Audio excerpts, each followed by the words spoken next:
Prenons le livre des Rois, chapitre 18, nous allons le verset 1er. Prenons le livre des Rois, chapitre 18, verset 1er.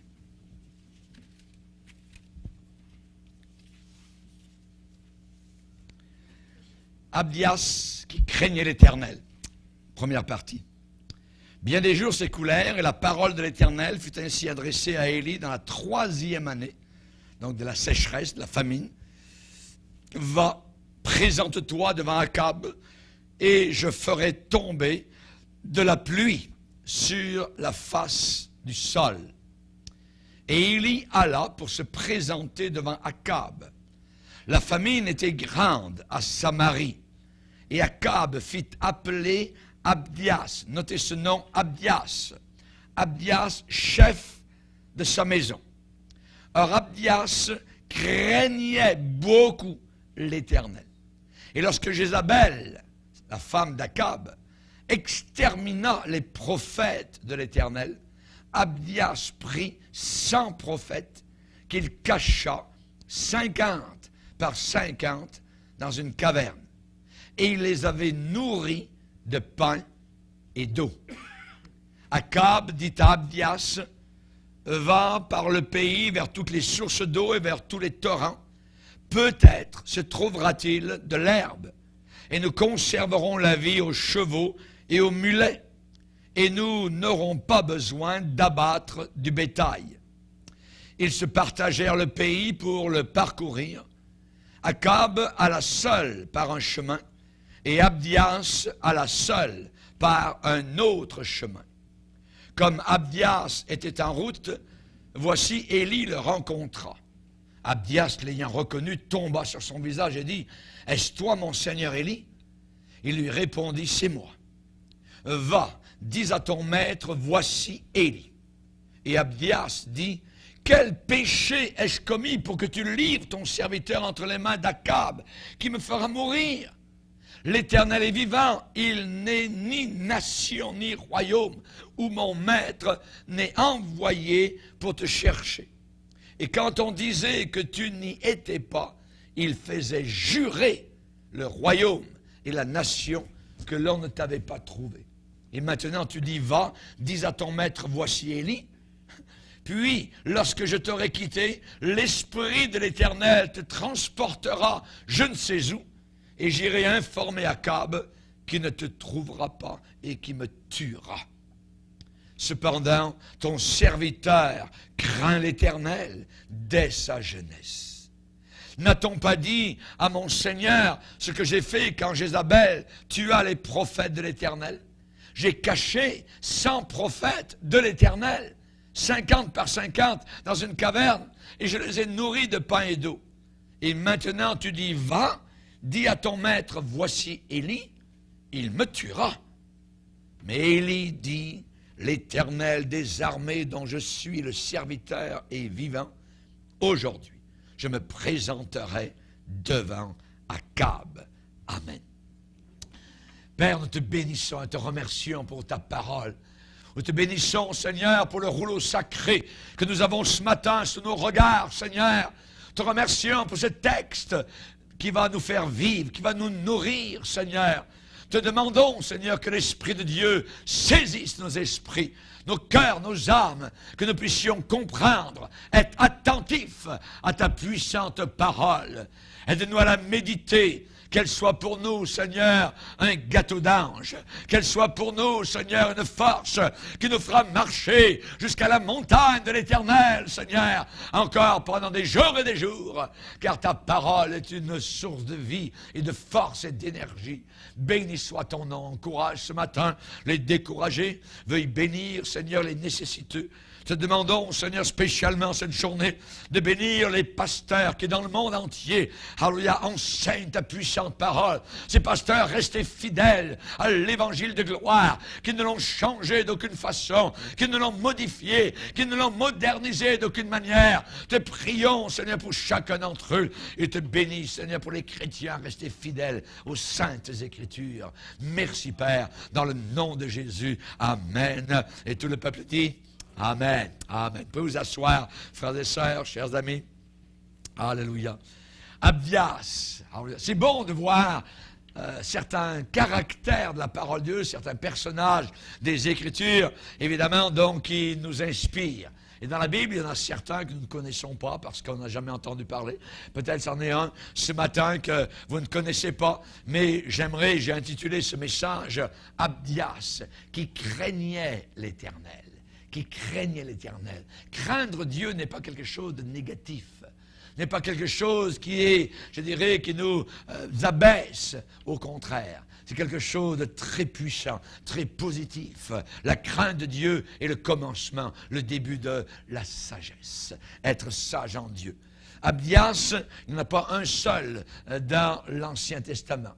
Savez-vous combien qu'il y a d'Abdias dans l'Ancien Testament? Il y en a environ 13 dans la Bible qui portent le nom d'Abdias. Ça veut dire qu'il y en a plusieurs qui portent ce nom-là. Mais ici, aujourd'hui, c'est spécialement donc le gouverneur, on pourrait l'appeler le chambellan, spécialement dans le palais d'un roi impie, d'un roi méchant, appelé le roi Akab. On pourrait dire qu'il était comme un palmier dans le désert.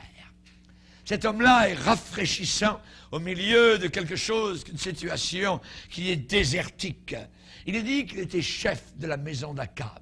Comment se peut-il qu'on soit, je dirais, chef de la maison d'un roi impie et qu'on puisse être chrétien, qu'on puisse craindre l'Éternel, qu'on puisse vraiment aimer le Seigneur. Et pourtant, Dieu nous place parfois dans des situations assez particulières où nous sommes, je dirais, au milieu de l'impiété, au milieu de la méchanceté, au milieu de l'incrédulité, au milieu des blasphèmes, et pourtant, nous voulons être comme Abdias qui a poussé comme un palmier au milieu de cette situation qui était très difficile. Voilà un homme pieux, un homme pieux. La piété est utile à tout.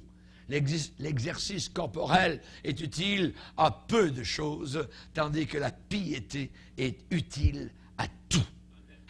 Et il y a la promesse de la vie présente, mais aussi celle de la vie à venir. Alléluia. Dieu veut des hommes pieux. Nous allons voir ce matin un homme pieux, un homme qui avait la piété, un homme pieux qui craignait Dieu, qui craignait l'Éternel. Un homme qui est isolé tout seul au milieu de l'apostasie. Au milieu de l'apostasie, de l'idolâtrie totale de la cour royale.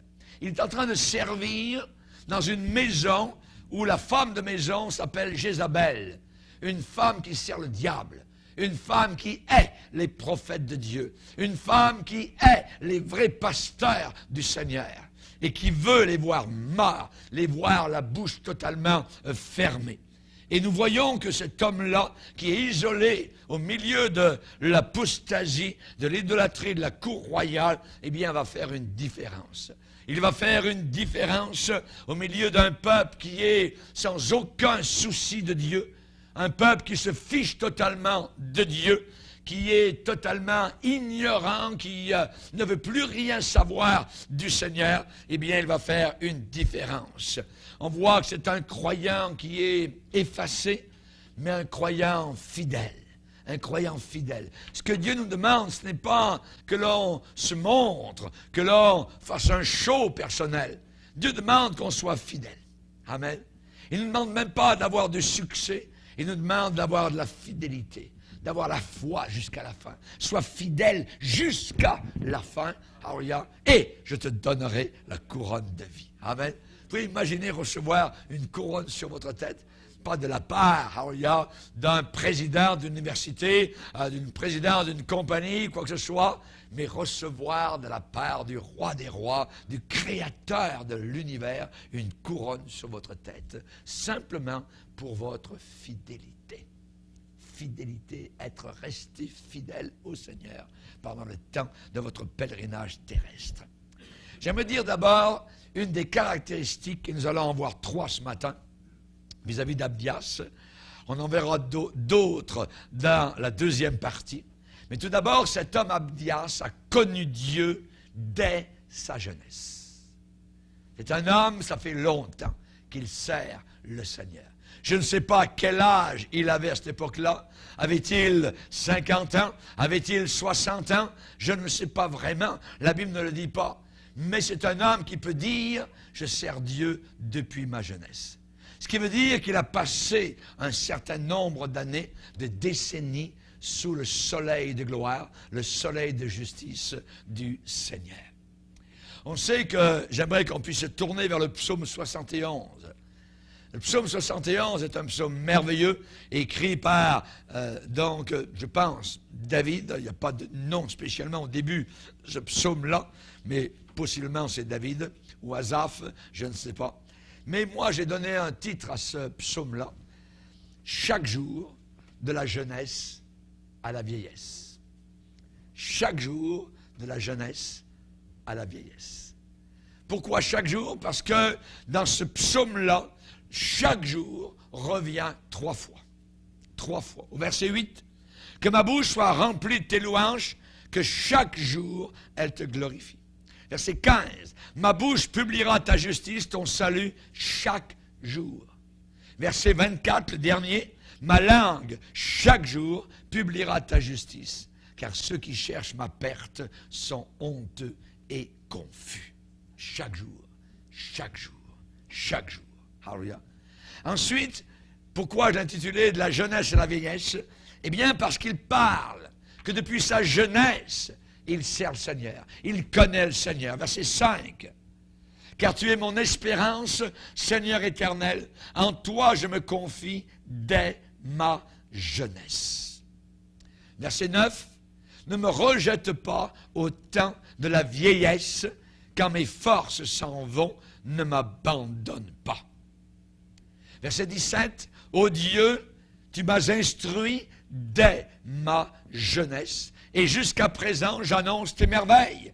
Ne m'abandonne pas, ô Dieu, même dans la blanche vieillesse, afin que j'annonce ta force à la génération future, ta puissance à la génération présente et ta puissance à la génération future. » Voilà Abdias ce matin qui a connu Dieu dès sa jeunesse. Dans le Nouveau Testament, il y a un homme qui connaissait le Seigneur depuis sa jeunesse. Il s'appelait Timothée. Et il est dit que, c'est Paul qui dit à Timothée, « Dès ton enfance, tu connais les saintes lettres. Dès ton enfance, tu connais la parole de Dieu. Ça fait longtemps que tu connais les Écritures. » Voyez, quelle merveille d'être élevé dans une famille où le nom du Seigneur est glorifié, où l'on peut entendre des louanges, où l'on peut voir papa et maman en train de prier le Seigneur. C'est un privilège merveilleux. Et Paul va répéter, va rappeler à Timothée, qui est un jeune pasteur, dès ton enfance, tu connais les saintes lettres. Les saintes lettres. Les saintes lettres, c'est quoi? C'est la parole de Dieu. Les Écritures saintes. Tu connais les Écritures depuis longtemps. Alors, applique-toi à cette parole-là. C'est là que tu vas épuiser ta force. C'est là que tu vas épuiser ton courage. Dès ton enfance, tu connais les saintes lettres qui peuvent, ça veut dire qu'ils ont le pouvoir de te rendre sage. La parole de Dieu nous amène sur le sentier de la sagesse. Les Écritures qui ont le pouvoir, qui ont une force de conviction, une force de persuasion, une force d'influence. Alléluia. La parole de Dieu m'influence plus que n'importe qui, gloire au Seigneur, ici-bas sur cette terre. C'est la parole de Dieu qui doit nous influencer. Et assis au pied d'un prédicateur qui annonce la parole de Dieu avec autorité, avec onction, je dois me soumettre à cette parole-là. Qu'elle ne glisse pas sur mon dos comme l'eau sur le dos d'un canard, mais qu'elle puisse pénétrer mon âme, qu'elle puisse trouver un écho dans mon cœur et que je puisse dire, Seigneur, je veux faire ta volonté et ta loi est au fond de mon cœur. Je veux mettre en pratique ta parole. Amen. À quoi servirait-il d'écouter la parole de Dieu pendant des années, la connaître depuis l'enfance, si on ne la met jamais en pratique? Ça serait des années perdues, ça serait de l'inutilité et même, je dirais, au point même de vanité. Dans 2 Chroniques 34, il est dit, on nous parle d'un jeune roi qui, à l'âge de 16 ans, il est dit, comme il était encore jeune, il commença à rechercher Dieu. un grand pourcentage de personnes qui connaissent le Seigneur, qui sont dans l'Église victorieuse, dans l'Église militante, dans l'Église, je dirais, authentique du Seigneur, sont des gens qui ont accepté le Seigneur dans leurs jeunes années. Un très grand pourcentage ont accepté le Seigneur, je dirais, en bas de 25 ans. C'est dans ces années, je dirais, très chaotiques parfois, où il faut prendre des décisions. Le monde attire, le diable demande, les philosophies veulent instruire le jeune chrétien, mettre à défi ce qui a été enseigné à l'école du dimanche. Que de jeunes gens qui ont fait partie de l'école du dimanche, qui semaine après semaine ont entendu la parole de Dieu, et ensuite sont allés à l'école, ensuite ont fait des études, des hautes études, allés à l'université, et ont entendu les philosophies païennes, et ont cru ces professeurs d'incrédulité, ces professeurs ignorants totalement de la vérité et sont détournés complètement de l'Évangile. C'est une tragédie, c'est une perte terrible parce que justement, ça n'a pas été ancré dans le cœur, ça n'a pas été vécu. Tandis qu'on voit que Josias, à l'âge de 16 ans, a commencé à rechercher Dieu. À 16 ans, alors, il s'est mis à rechercher Dieu, ça veut dire qu'il était à la réunion de prière. Ça veut dire qu'il s'est mis à genoux. Ça veut dire qu'il était là quand c'était le temps de prier. Mon plus grand problème comme pasteur, c'est de voir la réunion de prière, qui est une des réunions les pires, voyez, dans une église. Et je ne suis pas le seul. Beaucoup de pasteurs se lamentent vis-à-vis de voir des gens qui viennent une fois par semaine, voyez, comme quand nous étions des gens religieux, voyez. Quand nous étions dans la religion, généralement, il fallait faire ses Pâques, il fallait faire ça, hein, il fallait faire les choses normales, on va dire, voyez, mais pas plus. Il ne fallait pas en demander plus, voyez. Mais quand on est chrétien, alors, si vous demandiez à l'ancienne génération de chrétiens ce qu'ils en pensaient des réunions, quand vous avez trouvé le Seigneur, quand vous avez trouvé Jésus-Christ, rien ne valait plus qu'une seule réunion. Et chaque fois que l'église était ouverte, ils étaient là. Et j'ai entendu déjà des regrets de personnes dans des asiles ou des personnes dans, je dirais, maisons de vieillards ou de retraite, tout ça, regretter une seule chose. C'est que lorsqu'il était en santé, il n'était pas aux réunions. Il dit, c'était à refaire, je serai aux réunions. À chaque fois. Mais maintenant, je m'avance vers l'éternité et je ne peux plus, je dirais, refaire ce que j'ai manqué. Que nous puissions chercher Dieu, que nous puissions nous appliquer. Et je dirais qu'une grande partie de ce qu'on appelle l'Église ne passeront pas au travers de ce qui s'en vient sur le monde, et spécialement du point de vue religieux. Nous n'avons pas de pression ici pour l'instant. Et c'est peut-être une des pires choses. Nous n'avons pas de persécution. Voyez, la persécution est un bienfait pour l'Église. C'est un bienfait, c'est une injection de force. Voyez. Et c'est difficile dans nos pays riches de suivre le Seigneur parce qu'on n'a pas besoin de Dieu. Quand vous avez un besoin, vous n'allez pas vers Dieu, vous allez vers le gouvernement. Vous allez demander l'aide là-bas, vous allez demander l'aide de là-bas, vous avez de l'aide partout. Pourquoi demander l'aide du Seigneur? Et c'est le problème. Mais attendez que les choses, je dirais, deviennent pires. Et quand les choses s'écrasent, quand les choses éclatent, quand les choses se brisent, quand on n'a plus rien, quand quelqu'un vient vous dire, le toit coule, et ensuite, vous regardez, le plancher est en train de s'écrouler, et ensuite, il y a un mur qui est en train de fissurer, et votre vie est en train de s'écrouler, qu'est-ce que vous faites?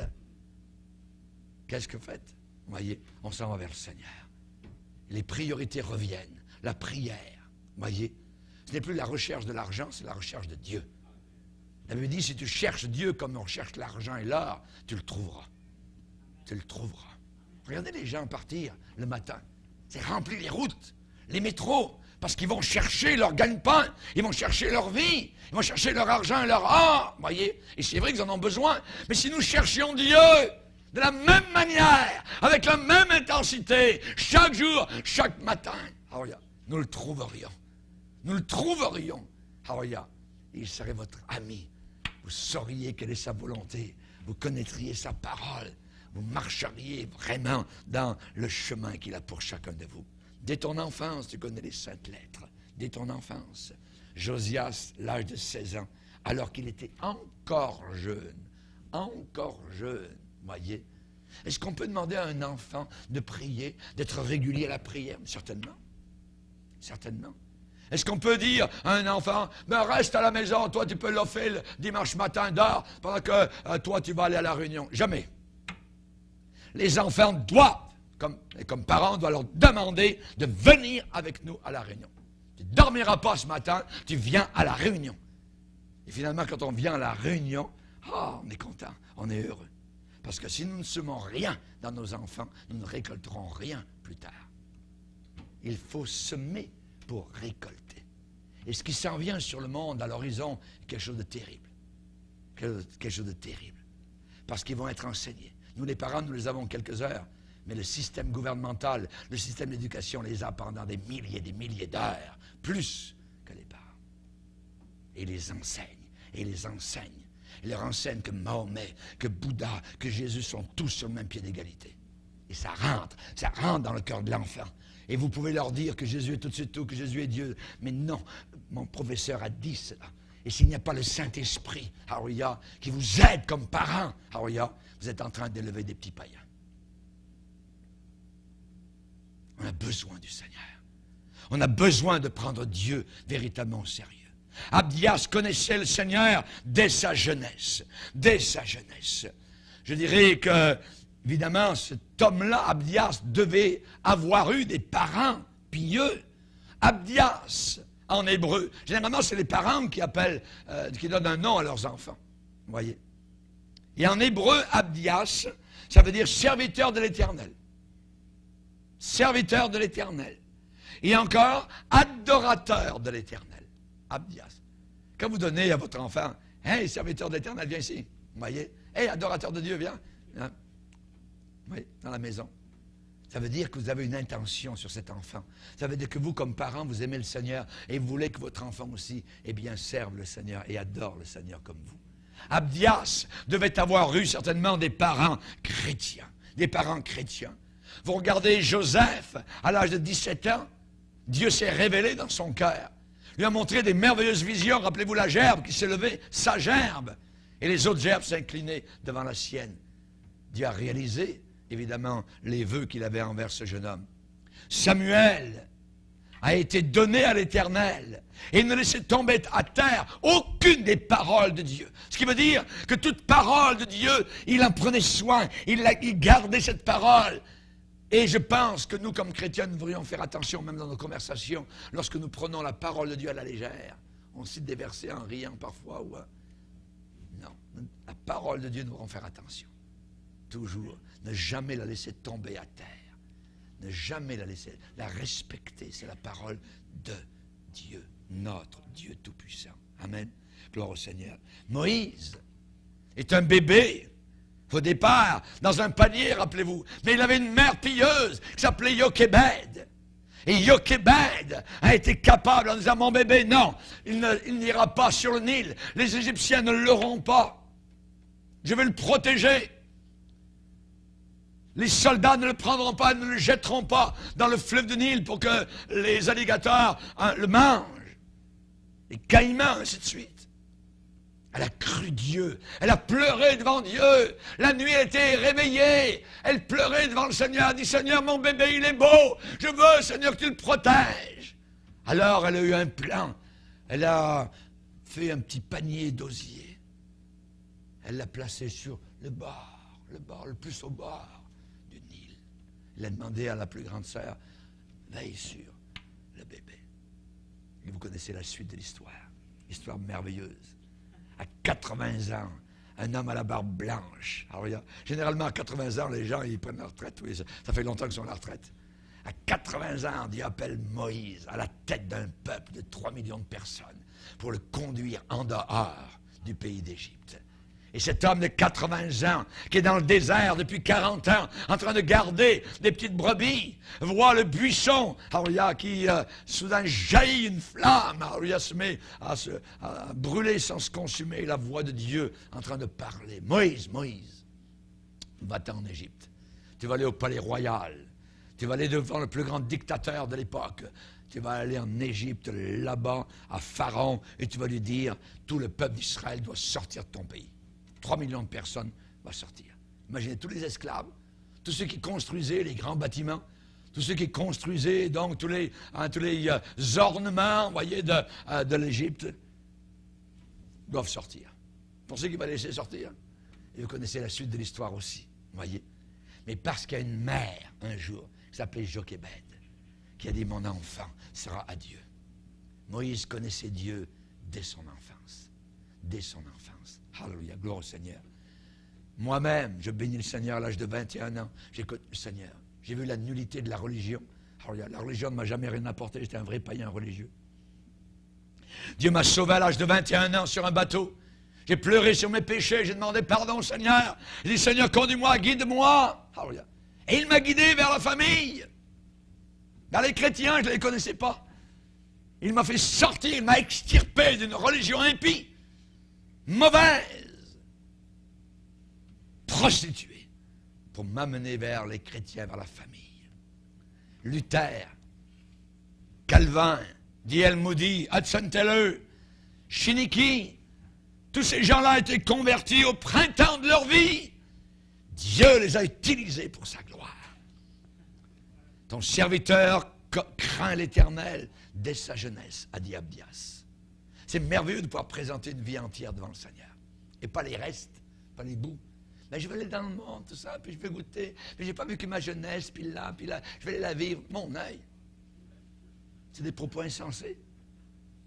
Pourquoi aller se brûler quand on connaît la vérité?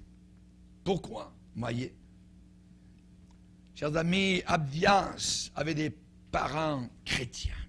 Un privilège, une immense bénédiction. Pour un fils, une fille, qui vient à la connaissance personnelle du Sauveur. Une vie tout entière à présenter à Jésus-Christ. Pas un bout fumant, pas un reste d'existence, voyez, mais toute une vie, depuis sa jeunesse, offerte à Dieu. Toute une vie déposée aux pieds du Seigneur.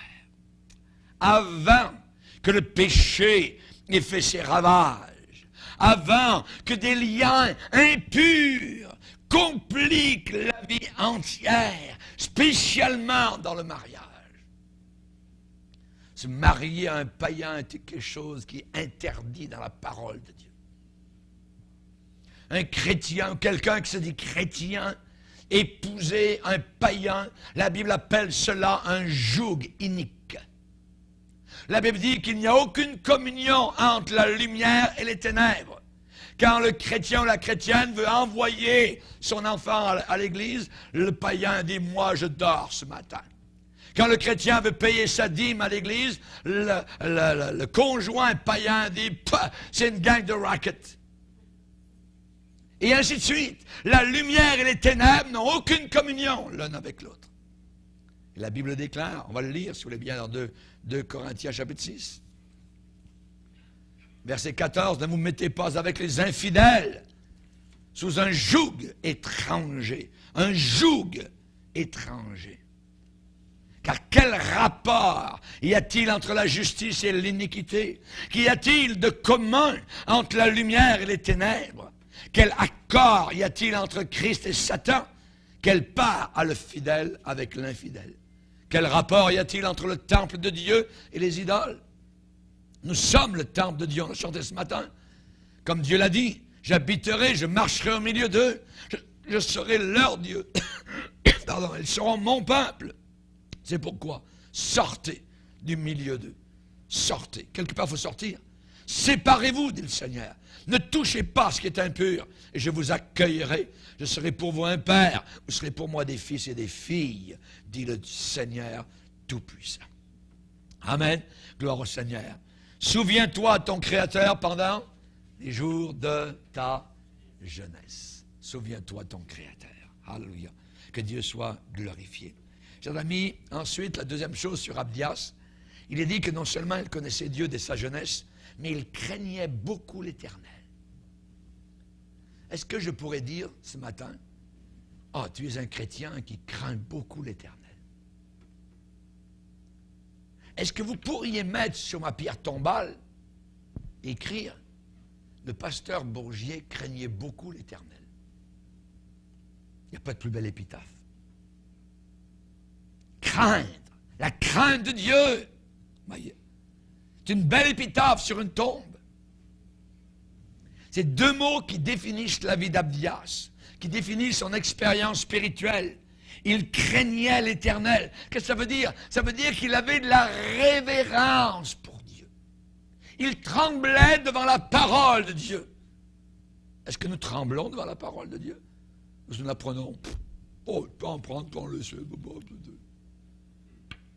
Ces gens-là n'ont pas la crainte de Dieu. Et la Bible dit dans un certain petit prophète, dans le pays, il n'y a aucune crainte de Dieu. C'est la raison pour laquelle il y a des crimes, il y a de l'adultère, il y a de l'impudicité, il y a tellement de chaos, de misère, de coups, tout ça. Il n'y a rien qui est en bon état parce qu'il n'y a pas la crainte de Dieu.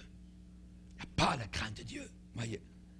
Pouvons-nous dire d'un chrétien mieux que cela? Il craint Dieu. Aujourd'hui, les chrétiens disent, oh, il aime le Seigneur. Moi, je préfère dire, est-ce qu'il craint Dieu? Parce que ça ne veut rien dire aimer Dieu. Jésus dit, si vous m'aimez, gardez mes commandements. Hein? Si on dit de quelqu'un, ah, il aime le Seigneur.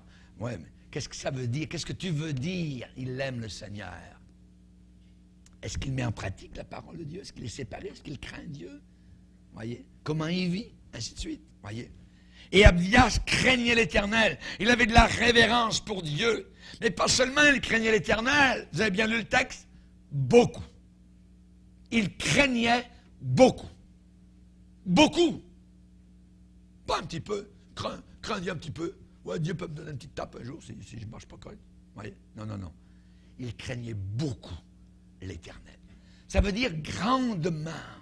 Ça veut dire avec intensité, tout son cœur. Un homme qui était plein de zèle pour Dieu, enthousiasmé, ardent, zélé, voilà des synonymes pour grandement. Il avait grandement la crainte du Seigneur, pas de demi-mesure. Et face, je dirais, pour nous personnellement, au zèle que nos ennemis ont par rapport à la parole de Dieu, eh bien, nous devons offrir un zèle équivalent pour Dieu. Vous avez vu comment les païens sont zélés? Ne se gênent pas de vous blasphémer en pleine face. N'ayez aucune crainte. Soyez zélés aussi pour parler de Jésus. Parlez-le. C'est mon sauveur. Est-ce qu'il t'a fait du mal? Est-ce que tu le connais? Tu as l'air de le connaître? Tu prends son nom tout le temps régulièrement. Moi, je le connais. Il est mon sauveur. Et ça me ferait plaisir que tu t'arrêtes de dire ces choses-là. C'est un blasphème. Oui. Il dit, la parole impie du méchant est au fond de son cœur. La crainte de Dieu n'est pas devant ses yeux. Un autre passage nous dit, la crainte de l'Éternel est le commencement de la sagesse. Les insensés méprisent la sagesse. Suis-je un insensé? Oui, si tu méprises la sagesse. La crainte de l'Éternel, c'est la haine du mal. Un chrétien, c'est quelqu'un qui a de la haine pour le mal. Amen. La haine. La haine, c'est de la haine. La personne hait faire le mal, dire le mal, aller dans le mal. Dans Proverbe, il dit, la crainte de l'Éternel augmente les jours. Vous avez remarqué, tous les insensés ne vivent pas mieux. Parfois la moitié de leur jour. La crainte de l'Éternel, c'est la haine du mal. La crainte de l'Éternel augmente les jours. Les années des méchants sont abrégées. Un pusher de la région, son corps flottant sur la rivière Richelieu, dans la quarantaine. Pop, terminé. Terminé. Chers amis, mieux vaut peu, nous dit la Bible, avec la crainte de l'Éternel qu'un grand trésor avec le trouble. Regardez dans vos quartiers, très beaux, très merveilleux, tout ça. Les belles maisons, tout ça, des belles entrées, pavées, les fleurs, tout est là, les barrières, les peintures. C'est parfait, c'est merveilleux. Ouais, mais allez vivre à l'intérieur juste 3 jours, vous allez voir. Le trouble qu'il y a là-dedans. Le trouble. Vous allez ressortir en courant et vous serez heureux dans votre petite cabane parce qu'il y a la paix, parce que vous avez la crainte du Seigneur. C'est ça que la Bible dit. Amen. Mieux vaut peu, voyez, avec la crainte de Dieu qu'avoir un grand trésor avec du trouble. Avec du trouble. Un autre passage nous dit dans Proverbe 19, la crainte de l'Éternel mène à la vie et on passe la nuit rassasié sans être visité par le malheur. C'est merveilleux la crainte de l'Éternel. Abdias est un homme qui craignait l'Éternel. Et il vivait à côté de Satan. Il vivait dans la maison d'Akab et de Jézabel. Imaginez. Il avait la crainte de Dieu. Il avait la crainte de l'Éternel. Dans Acte 9, on nous parle de l'Église primitive. Au début, au 1er siècle, il dit l'Église était en paix dans toute la Judée, la Galilée, la Samarie, s'édifiant et marchant dans la crainte du Seigneur. Dans la crainte du Seigneur. Et lorsqu'il y a eu le premier couple, imaginez, Dieu les a tués en pleine assemblée. Dieu les a tués en pleine assemblée. Un couple qui était des hypocrites. Qui avait dit, oh les gars, il arrivait peut-être devant l'assemblée. Nous, on a vendu notre champ, tout ça, puis on a mis apporté tout l'argent au pied des Seigneur. C'était faux. Ils en avaient gardé une partie pour eux. Mais ils avaient voulu faire croire qu'ils avaient tout vendu, tout, on a tout donné, tout. Paf! Mort sur place. Les autres chrétiens, oh, attends. On a affaire avec quelque chose, là. Dieu voit ce qui se passe. C'est le monsieur qui est mort en premier. 3 heures plus tard, ça veut dire que les réunions ne duraient pas 5 minutes ou demi-heure. 3 heures plus tard, l'église était encore réunie. La femme arrive. Le pasteur Pierre la voit arriver. Viens ici. Saphira, elle s'appelle. Saphira, est-ce que c'est à tel prix que vous avez vendu le champ? Oui, oui, oui, c'est ça. Paf! Hey, les chrétiens, regardez, vous marchez dans la crainte de Dieu.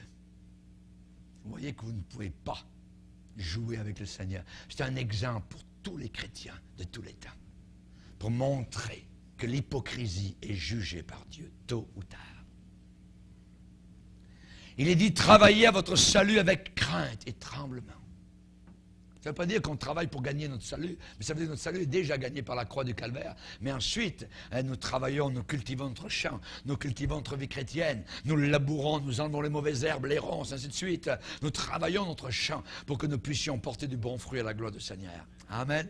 Alléluia, gloire au Seigneur. La Bible nous parle d'hommes qui craignaient le Seigneur comme Caleb. Quand tout le monde a dit c'est impossible, nous ne pourrons pas entrer dans la terre promise.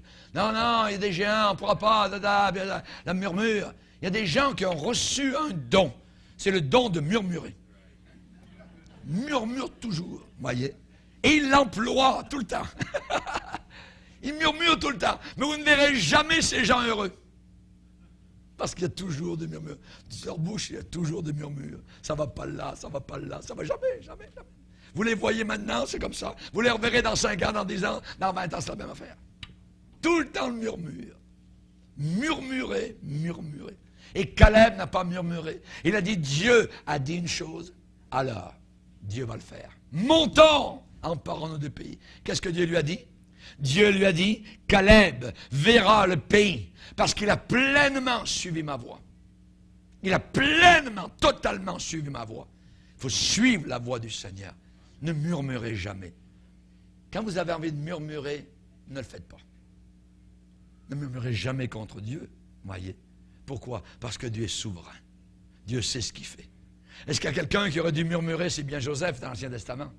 Haï par ses frères, vendu, attaché derrière une queue de chameau, arrivé en Égypte, voyez, là dans la maison de Potiphar, en train de travailler de son mieux.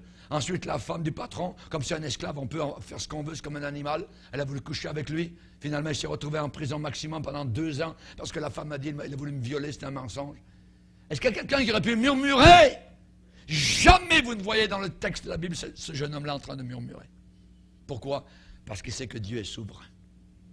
Dieu est souverain. Dieu sait ce qu'il fait. Comme il fait. On ne peut pas lui donner aucun conseil. Amen. Nous avons besoin, comme nous sommes ce matin en train de le bénir, de le louer, peut-être avec des pleurs, mais nous le bénissons, nous le glorifions. Seigneur, je ne sais pas, je ne comprends pas, mais je t'aime. Seigneur, je sais que tu m'aimes, je sais que tu es un Dieu bon, je veux continuer à te craindre, à te servir. Caleb verra le pays car il a pleinement suivi ma voie. Alléluia. Baruch, dans Néhémie, il dit, il répara avec ardeur la partie de la muraille où il devait travailler. Avec ardeur. Comment est-ce que nous faisons le travail du Seigneur? Avec négligence. Voyez? Ben, il fait beau ce matin, ben on va aller à la pêche. On n'ira pas à la réunion. Ouais. Ben, si tout le monde dit ça, ben, il n'y aura plus personne. Voyez? Vous aurez un pasteur qui va prêcher à des anges. Voyez? Non. Il faut servir le Seigneur. Bon jour ou mauvais jour. Quand il pleut, quand il y a de la neige, quand il fait beau, quand il fait chaud, là, on est toujours là. On sert le Seigneur. Amen. On est présent à notre poste, avec zèle. Baruch répara avec ardeur. On nous parle d'une femme de la première église, l'église primitive, Perside. Il dit la bien-aimée qui a beaucoup travaillé dans le Seigneur. A beaucoup travaillé dans le Seigneur. Est-ce que nous travaillons beaucoup dans le Seigneur? Comme Perside, Romains chapitre 16. Il dit qu'Abdias craignait beaucoup l'Éternel. Voici sur qui je porterai le regard, c'est celui qui souffre, qui a l'esprit abattu et qui tremble devant ma parole. C'est sur lui que je porterai mes regards, a dit le Seigneur. Et en terminant, je vous dirai que cet homme-là, Abdias, a persévéré à suivre l'Éternel. 1, il a connu Dieu dès sa jeunesse. 2, il craignait beaucoup l'Éternel. 3, il a persévéré à suivre l'Éternel pendant beaucoup d'années.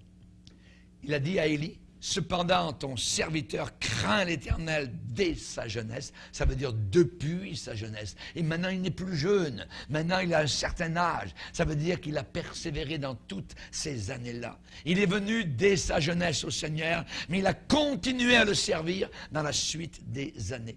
Il y a des gens qui commencent bien, sont sauvés, feu, flamme, c'est merveilleux, premier amour, tout beau, tout ça. Mais dès que, bon, voyez, il y a une croix à porter, opposition, voyez, ils ne veulent pas s'identifier à Jésus, ils veulent être avec les païens, ils aiment ça, les païens plus que les chrétiens. C'est très dangereux.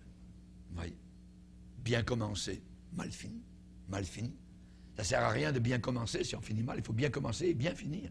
Et on a des exemples dans la parole de Dieu de gens qui ont bien commencé. Ah oui, ils aiment le Seigneur. Et Paul va dire aux Galates, ce qui est important, ce n'est pas ce qu'un homme a été dans le passé, c'est ce qu'il est aujourd'hui. Ce que tu es ce matin, voyez, c'est ça qui est le plus important. Parce que tu as été il y a 2 ans, il y a 5 ans, il y a 10 ans, il y a 20 ans, ce que tu es maintenant, ce matin. C'est cela que Dieu est en train de regarder. Paul a dit, grâce au secours de Dieu, j'ai subsisté jusqu'à ce jour. Alléluia. J'ai subsisté jusqu'à ce jour. C'est vrai que parfois on se dit, on passe au travers de vallées très étroites et océanes. Comment je vais m'en sortir? Une vallée de Baca, une vallée d'Éla, il y a un géant Goliath qui est en train de me narguer, il y a une troupe de démons qui me poursuivent. Il peut y avoir toutes sortes de choses, vous voyez, des vallées de la mort. Mais on va passer au travers, on va subsister, alléluia. Et Paul a dit, j'ai subsisté jusqu'à ce jour, rendant témoignage devant les petits et devant les grands, sans m'écarter en rien. Et c'est là le problème de beaucoup d'églises et de pasteurs. C'est qu'au bout de certaines années, il faut moderniser l'évangile, il faut essayer de plaire aux gens, il faut essayer de... Non, sans m'écarter en rien. Sans m'écarter en rien de ce que les prophètes et Moïse ont déclaré devoir arriver, savoir que Christ souffrirait, ressusciterait le premier d'entre les morts, il annoncerait la lumière au peuple et aux nations. Bien commencer, c'est bien, mais il faut persévérer dans la bonne voie. Il faut persévérer dans la bonne voie. Amen. Il y a une doctrine, voyez, qui est, je dirais, diabolique, qui est enseigné parmi les chrétiens, c'est qu'une fois que vous êtes sauvé, vous ne pouvez plus descendre du train. C'est terminé, vous êtes sauvé pour toujours. Faites ce que vous voulez, allez dans le monde, tout ça, voyez. Et nous avons des problèmes avec cela, voyez. Nous avons des problèmes. Il y a une dame dernièrement qui est arrivée dans cette assemblée et j'ai appris par la suite, cette femme-là est une chrétienne, supposément elle est dans une église, mais elle s'est branchée avec un homme vivant en concubinage, voyez, avec un homme païen en plus, parce qu'elle croit cette doctrine qu'une fois qu'on est sauvé, on est toujours sauvé. Et c'est drôle, mais le païen, lui, vient d'accepter le Seigneur. Je ne sais pas comment ils vont, c'est pas d'ici, voyez. Mais le païen vient d'accepter le Seigneur, et ils sont mieux d'arranger leurs affaires, voyez. Ils sont mieux d'arranger leurs affaires. C'est quitte là ou marie là. Pas plus compliqué que ça. Pas plus compliqué que ça. Mais quand vous croyez que vous êtes sauvé et que vous retournez dans le monde, voyez, Dieu a bien dit, je n'effacerai pas son nom du livre de la vie. Ça veut dire qu'il y a possibilité que notre nom soit effacé. Judas a bien commencé, c'est un prédicateur de l'Évangile. Il est en enfer. Jésus l'appelait le fils de la perdition. L'apôtre Paul craignait une chose, c'est qu'après avoir prêché l'Évangile, il soit lui-même disqualifié dans Corinthiens. Ça veut dire qu'on peut l'être disqualifié. Il y a beaucoup de gens qui, après avoir connu la vérité, voyez, sont retournés vers le monde et ont aimé le monde. Mais en même temps, ils aimaient la parole, voyez, jouaient sur les deux côtés. Et dans l'épître de Pierre, il est déclaré, après avoir quitté le droit chemin. Pour quitter le droit chemin, il faut y avoir été. Après avoir quitté le droit chemin, ils se sont égarés en suivant la voie de Balaam. Balaam, si vous lisez les prophéties qu'il a fait dans le livre des Nombres, c'est merveilleux. Mais il a quitté le droit chemin. Il est devenu, ce qui n'était pas auparavant, un faux prophète. À cause de l'argent, monnaie. Il a préféré l'argent des païens. Voyez. Donc c'est bien de commencer, mais il faut persévérer. Est-ce que tu vas ce matin de l'avant avec Dieu? Est-ce que tu es en train de reculer? Est-ce que tu es en train de on le sait, notre cœur, quand on recule. On le sait. On n'a pas besoin d'un prédicateur pour vous le dire. Voyez. Ne savez-vous pas que ceux qui courent dans le stade courent tous, mais un seul remporte le prix? Courez courez dans la course chrétienne de façon à remporter le prix céleste. Être couronné, alléluia, gloire au Seigneur. Moïse a regardé l'Égypte, a regardé la gloire d'Égypte, tout ça. Il a regardé la gloire de Christ. Il a préféré la gloire de Christ, l'opprobre, la honte, s'identifier à un petit peuple. Je me rappelle, il y a 35 ans environ, un homme d'affaires. Il y a une usine ici au Québec. Et je parlais beaucoup, j'allais voir son épouse, tout ça, visiter. Et ils étaient intéressés à la parole de Dieu. Ils sont venus jusqu'au point où il a dit, moi je vais être, lui a dit, je vais être baptisé dans l'eau. Mais ça se passait dans un camp d'été. Ceux qui connaissent Montfort. Et cet homme-là, nous l'avons baptisé dans l'eau, parce il montrait les signes, tout ça.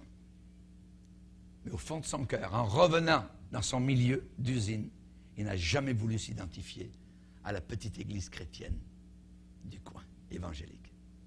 Il a préféré la gloire, le catholicisme, la religion reconnue à cause de la business. Et maintenant, ces années-ci, où il a plus de 80 ans, prochain 90 ans, maintenant seulement, il vient de comprendre la réalité du salut. Il a accepté véritablement Jésus-Christ. Il reconnaît l'erreur. Il reconnaît quelle joie, mais quelle perte. À cause de ne pas avoir voulu s'identifier au petit peuple chrétien à l'époque. Des années perdues, des récompenses perdues. Sauvé, mais comme au travers du feu. Oui. Abdias, eh bien cet homme-là, nous allons le voir ce soir dans la deuxième partie, qu'est-ce qu'il a fait pour le Seigneur. Mais c'est un homme qui a persévéré à suivre l'Éternel beaucoup d'années. Combien de personnes ont commencé à suivre le Seigneur? Et aujourd'hui, on entend, oh, un tel, tu ne te rappelles pas d'un tel? Ah, mais là, l'autre là-bas. Ah ouais, ce qui est arrivé, c'est terrible. Il n'est plus dans la course, c'est terminé. Il n'est plus dans la course. Mais il y a des gens qui pensent qu'ils sont sauvés encore. Il y a une sœur qui était dans une ancienne église, qui, la police l'a réveillée en pleine nuit. L'accident est arrivé, son fils était mort dans un accident dans le fossé, qui est arrivé en pleine nuit, un vendredi dans la nuit ou un samedi dans la nuit, je ne me rappelle plus exactement. Il revenait de voir les topless, mais sa mère croyait qu'il était au ciel. Parce que quand il était petit, il avait été à l'école du dimanche. C'est pas parce qu'on va à l'école du dimanche, quand on est petit, qu'on va aller au ciel.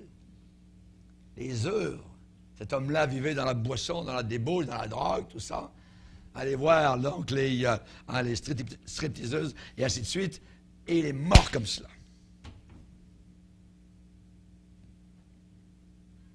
Même si la mère dit, il est au ciel. Vous savez, dans l'église officielle, tous ceux qui meurent sont tous au ciel. Tous au ciel. Il n'y a jamais un homme religieux un genre de curé ou de pasteur, quoi que ce soit aujourd'hui, qui va dire « cet homme n'est pas au ciel ». Oui.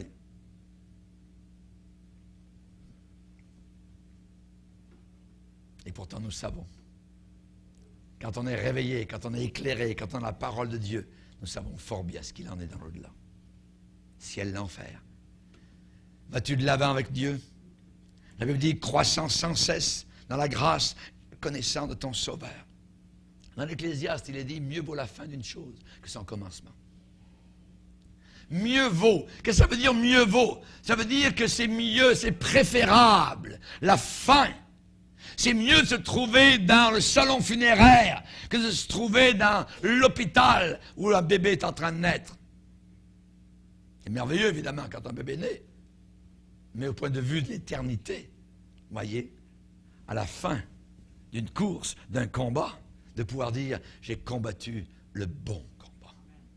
Le bon combat. Baissons nos têtes et prions le Seigneur. Seigneur, nous sommes devant toi ce matin. Et nous te demandons de nous aider dans la réflexion, dans le cheminement de nos pensées, Seigneur, à devenir sages. Te demandons, Seigneur, que le Saint-Esprit nous fortifie, Seigneur. Nous ne voulons pas, Seigneur, nous retirer des souillures du monde et y retourner. Tu as dit que la condition de cet homme était pire que la première. Nous savons, Seigneur Jésus, que ta parole est là pour nous aider. Nous devons la respecter, nous devons trembler devant cette parole. Nous voulons avoir la crainte de Dieu. Nous savons que Démas a quitté par amour pour le siècle présent. Et Élie a continué. Le jour de sa mort, il était emmené dans le ciel avec des chevaux de feu. Pas pour Démas. Judas, bien commencé, appelé par le Seigneur, prêchant l'Évangile, guérissant les malades, envoyé en mission de miséricorde par le Seigneur, mais il est mort au bout d'une corde et son âme est descendue au fond de l'enfer. Jean-Baptiste a bien commencé et a bien fini, même si sa tête était coupée. Samson a bien commencé, il est dit le Saint-Esprit commença à l'agiter, à le conduire, à le diriger. Mais un beau jour, il est écrit, le Saint-Esprit le quitta. Seigneur, nous ne voulons pas que tu nous quittes.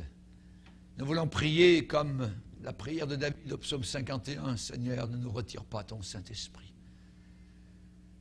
Quand le Saint-Esprit s'en va, eh bien, Seigneur, nous sommes abandonnés. Nous sommes livrés à nous-mêmes.